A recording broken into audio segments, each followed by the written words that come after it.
Hello, everyone. I hope everyone is doing so very, very well. So very, very well. I hope everybody got to check out the new Bill and Ted movie because that movie was the feel good of the week. I'm so excited. I've got something really cool for you guys. I finally broke down and I bought myself a Raspberry Pi 4. I got it straight from Adafruit. I bought the official Raspberry Pi's power supply to go with it, and I went ahead and got their in house micro HDMI to regular HDMI adapter. Um, I did a ton of research before picking this up, and I want to be very clear that what I've come up with is that no emulator that the Raspberry Pi 4 can handle uses more than about 5 to 600 megabytes of RAM. So picking up the 2 gigabyte Raspberry Pi 4, if you're specifically building something for emulation, is plenty. And that's what I've done here. I've got myself a 2 gig of RAM Raspberry Pi 4, all the official accessories, but what's really special is what's in the little brown box here. So I ordered this under the brand name of Geek Pi, but what showed up is something a little bit different. Doesn't matter, they all look pretty much the same. The pictures are the same, everything looks to be the same. But basically, this is a little Hyper 212 clone. It's just a little ice tower that goes right on your Raspberry Pi 4. And what I'm going to do with this is overclock the living snot out of this unit. We're going to get some amazing performance out of this Raspberry Pi 4. So let's go ahead. We're going to crack open these boxes, take a quick look at what comes with everything, and then we're going to go ahead and put it together. But stick around to the end because we've got a ton of gameplay footage. I'm going to go through everything from like Genesis all the way up to Dreamcast, and we're going to look at where the old Pi 3 struggled like with the Dreamcast and especially with the Nintendo 64. The Pi 4 just blows it out of the water. So this is going to be the ultimate living room arcade retro setup that you can get. And like I said, we're going to overclock it and it's going to be just completely bonkers.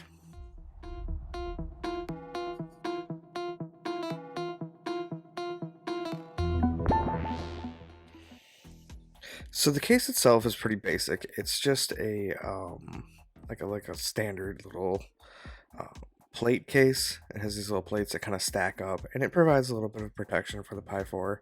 But mostly, what it's going to do is just give us a place to mount the brackets for our ice tower cooler. That way, we can get it nice and frosty on that SoC. The Pi 4 mounts in there pretty basic.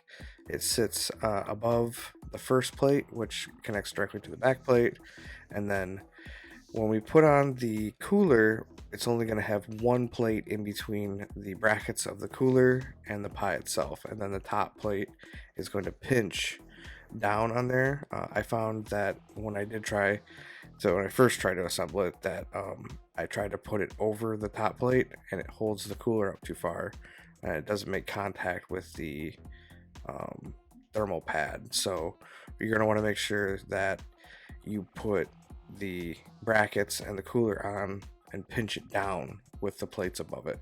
So you want to get a good contact. Look at that cooler. It's so cool. Oh, bonus to this thing's got RGB. So it's going to be plenty enough to make my wife go, why does it have lights? But who cares? It needs lights. Everything needs lights, right?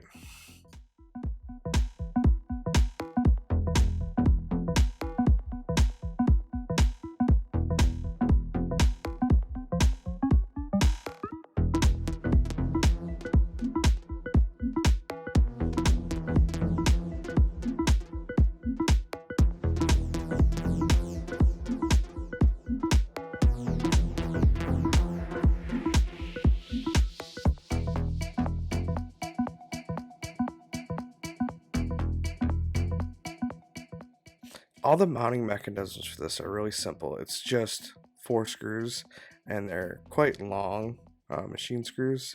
They go all the way through every single little plate, and it's just held together with like double-ended female standoffs, and they just go on figure tight. You don't really need anything special to get those on there or anything like that.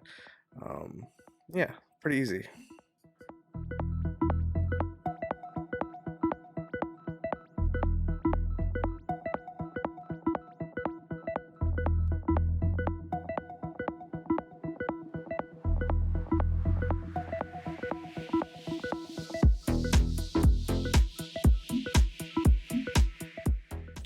make sure to take the time and lay your brackets for your cooler out beforehand, just so you can kind of get a general idea of what the orientation that you want is going to look like.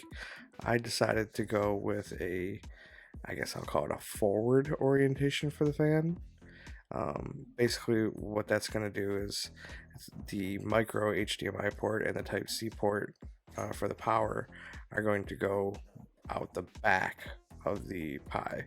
That way, when I have it in my living room, everything comes into the back, and then the way my entertainment center is set up, the USB ports and the Ethernet port will kind of be hidden as well because they'll kind of be facing another shelf. So I just really kind of wanted to point out that you should think ahead about the orientation of the tower, because it does matter on this tower. You can't install the fan on either side of the tower. It has to go on one specific side. Not that it's a huge deal to flip it if you don't like how it is, but do take note that with the orientation that I've chosen for my setup, it's a little tight when dealing with the clearance for the power plugs for the fan. So just be aware that it's a little bit tight, and I am of course running my fan on the full voltage pins. I'm not running the kneecapped pins, which are 3 volts, I do believe. I'm running the fan on the 5-volt pins. One thing also to take note is that you will have to remove the actual fan from the ice tower in order to fit the top plate on. So, don't be afraid to take that off. It's pretty easy. Just 4 screws on it, 1 on each corner.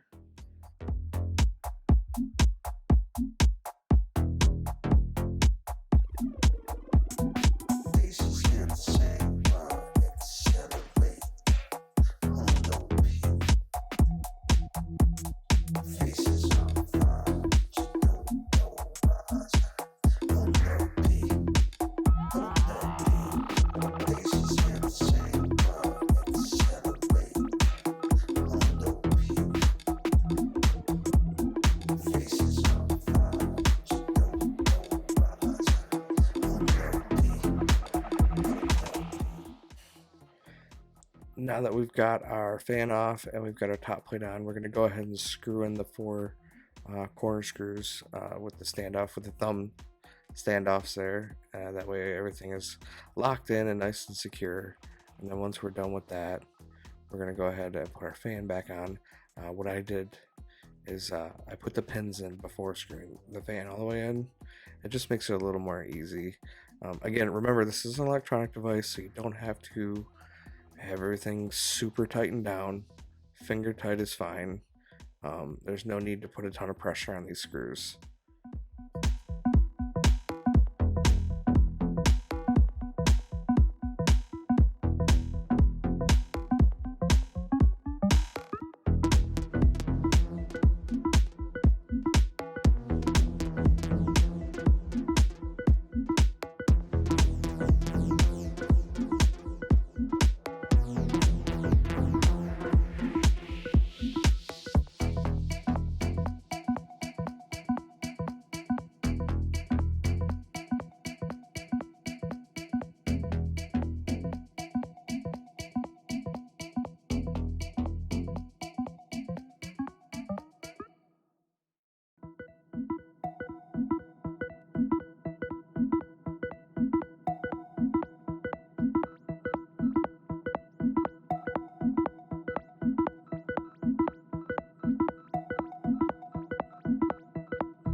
Don't forget that if you get this kit, put on your little bottom nubbies so it doesn't scoot around.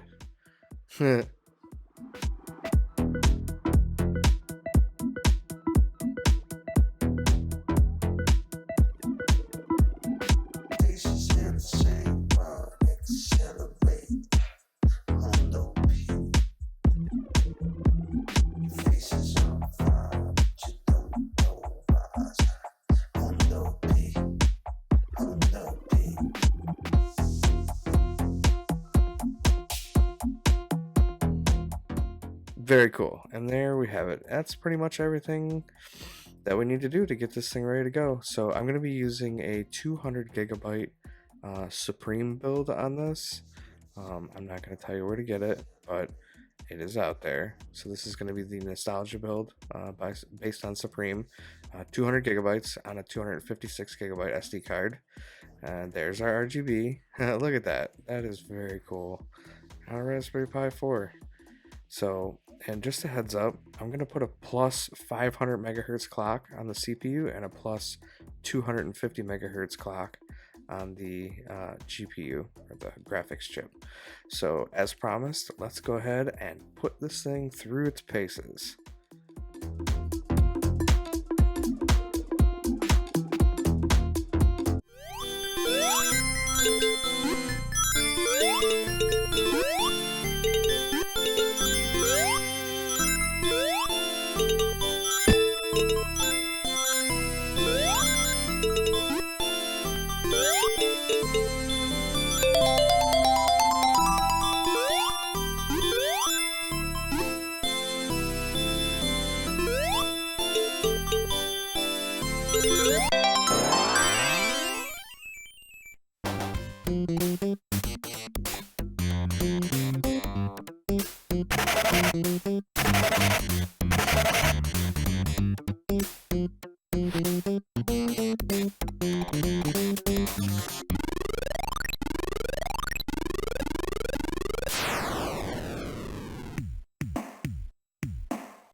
Thank you for releasing me, Spyro. Free 10 dragons in the Artisan world. Then find the balloonist. He'll transport you to the next world. What about Nasty Nork? I'm going after him. Find dragons first. That's all I can tell you.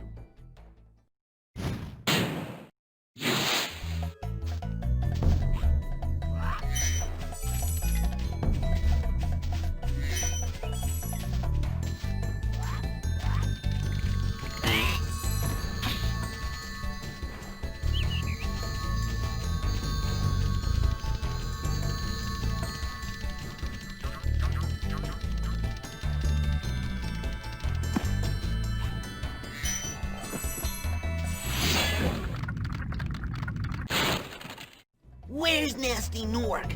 I'll torch him. Keep your horns on, Spyro! You have much to learn first. Do you know what the dragonfly following you is doing? His name is Sparks, and he's helping and protecting you. Keep an eye on him and see what I mean.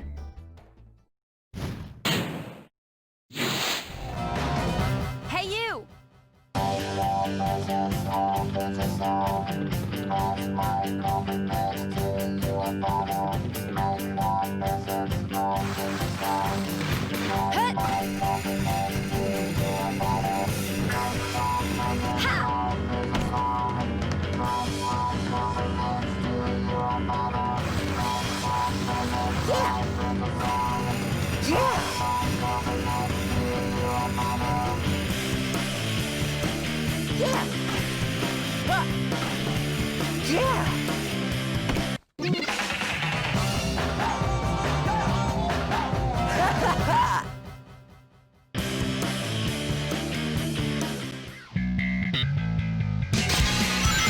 Attention all units. Suspect seen heading south. Block all major roads and capture the suspect.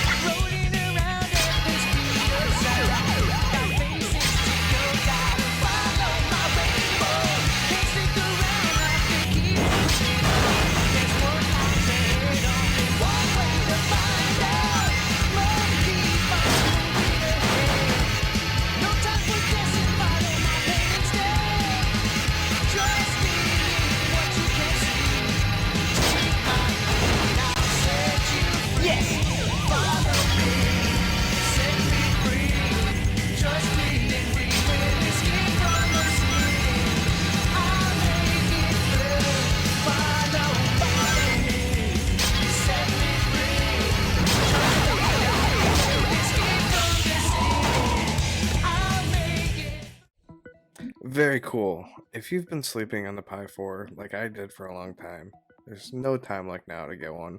$35 for the 2 GB version, $29 for the kit for the Ice Tower, about $14 for the accessories, and then I used a 256 gig micro SD card.